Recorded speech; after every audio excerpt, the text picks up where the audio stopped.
La commune de la semaine. La commune de la semaine. La commune de la semaine fait étape à Schorbach. Je suis en compagnie d'Estelle Lang. Bonjour Estelle. Bonjour. Estelle, vous tenez aux délices de la Schorre, un espace qu'on a presque du mal à qualifier. Est-ce que c'est une épicerie, un bar, un café, un dépôt de pain? Quelle est la nature de cet endroit? Moi, c'est un peu tout ça ensemble. En fait, c'est un lieu convivial qui permet aux gens de se retrouver, de se poser s'ils en ont envie, de manger s'ils ont pas le temps, d'acheter des produits locaux, des produits de région, d'avoir du pain frais tous les jours et des produits de pâtisserie, viennoiserie frais du jour. Les produits locaux, vous en parlez, on y reviendra tout à l'heure, c'est quelque chose qui vous tient à cœur, je le sais, mais on va d'abord parler du début de l'aventure. Comment est-ce que vous vous êtes lancé? Comment est-ce que vous avez eu envie d'ouvrir un endroit comme ça?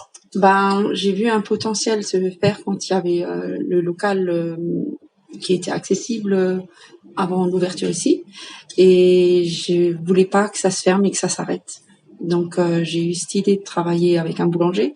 Petit Jean s'est fait naturellement, et de là on est parti sur faire un dépôt de pain et avoir des produits en plus du dépôt de pain, parce que vivre juste d'un dépôt de pain c'est un peu compliqué. Ça a grandi petit à petit, et il y a quasiment 2 ans, ça s'est passé à l'automne 2019, vous avez intégré un espace multiservice flambant neuf au cœur du village. C'est important, un commerce dans un petit village. Oui, et en fait, le fait que ça se retrouve au cœur du village, c'est d'autant plus valorisant pour tout le monde. Et le cadre se prête vraiment bien à se poser, avec la belle baie vitrée, l'extérieur et tout, qui donne envie aux gens de s'arrêter. Il est plus accessible, plus visuel, et effectivement, c'est très positif.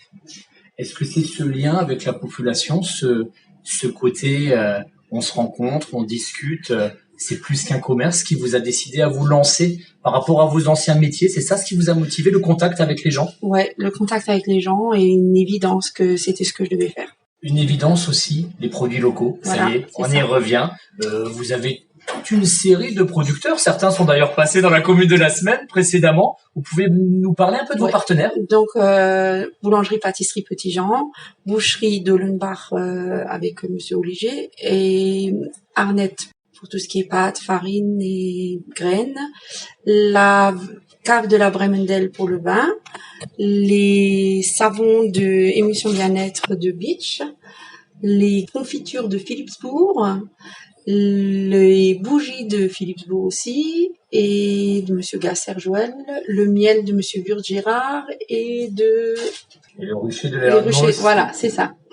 Donc, de toute façon, quand on se lance dans une énumération, c'est toujours compliqué. Voilà. Je crois qu'il y a même encore de la terre à la bière à notre ami Lionel. Exactement. Il y a de la terre à la bière de Lionel. On a du café torréfié sur Thionville.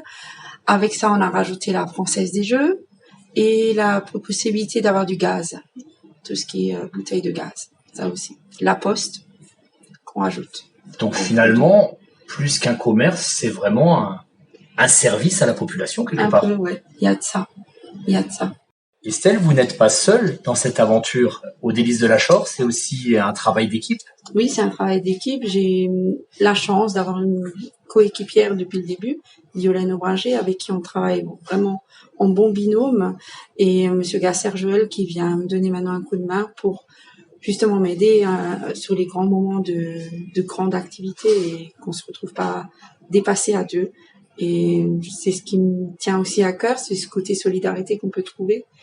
Et il y a aussi une jeune étudiante pour cet été qui nous a aidé, Mathilda Bourrait. Il y a des rideaux qui se baissent dans certains villages, qui ne rouvrent pas. On met tout dans des grandes zones commerciales, tout le monde prend sa voiture. Qu'est-ce que ça vous évoque si je vous parle de ça? C'est vrai que c'est triste parce que les gens n'ont plus de lieu pour se retrouver en dehors de chez eux, en fait. Et ce local, ici, permet aux gens de se retrouver en dehors. Et on se rend compte qu'ils recherchent ça aussi. Et le confinement, je trouve, a aussi donné envie aux gens de soutenir les producteurs locaux. Moi, j'ai remarqué que les gens ont de plus en plus envie d'acheter les produits de région.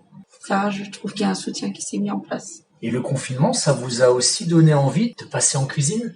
Ça aussi, ouais. Donc, on s'est retrouvés sans possibilité de donner cette prestation aux gens. Et on s'est lancé, on a commencé à faire des plats du jour. Donc, il n'y a qu'un plat du jour tous les jours. Et ça a marché, les gens sont venus, ils ont joué le jeu, ont pris à emporter et ça plaît. C'est aussi un lieu de convivialité aux Délices de la Shore. Ouais. Vous avez parfois des soirées autour d'un match de foot, une soirée Saint-Patrick, où il y a des fois il y a des petits moments comme ça, même si on a mis ça entre parenthèses, forcément. C'est entre parenthèses. On l'a en tête. On voulait le faire d'ailleurs avant le premier confinement. Et il y a eu cette fermeture obligatoire. Mais ça reste dans nos têtes. Ça reviendra. Votre vie est à Shorbach. Vous avez grandi à Bettevillers. Vous êtes une Shorbachoise d'adoption. Comment ça s'est passé, cette venue dans ce beau village? J'ai toujours aimé Shorbach. Je me suis toujours sentie à l'aise. C'est un village que j'aime bien. Et ils me le rendent bien, en fait. Parce que les gens viennent. Les gens du village viennent. Les gens d'en dehors viennent. Et non, je peux que les remercier de l'attention qu'ils ont portée à tout ce projet. Parce que finalement, les commerçants sans leur clientèle, on n'est rien. Et je trouve que j'ai toujours été soutenue à ce niveau-là. C'est aussi un village avec un beau cadre naturel, des forêts, des cascades, des ruisseaux, un beau patrimoine historique avec ses chapelles, l'ossuaire, l'église. Est-ce qu'il y a un endroit qui vous plaît un peu plus que les autres? Quand on est sur les hauteurs, quand on va vers le nouveau lotissement, on voit bien une belle vue sur le village, ouais, c'est vrai. Un panorama, donc, sur le village. Panorama qu'on va essayer de faire aussi avec la commune de la semaine, 5 épisodes, dont le vôtre, aux Délices de la Shore, en compagnie d'Estelle Lang. Merci beaucoup, Estelle. Merci à vous.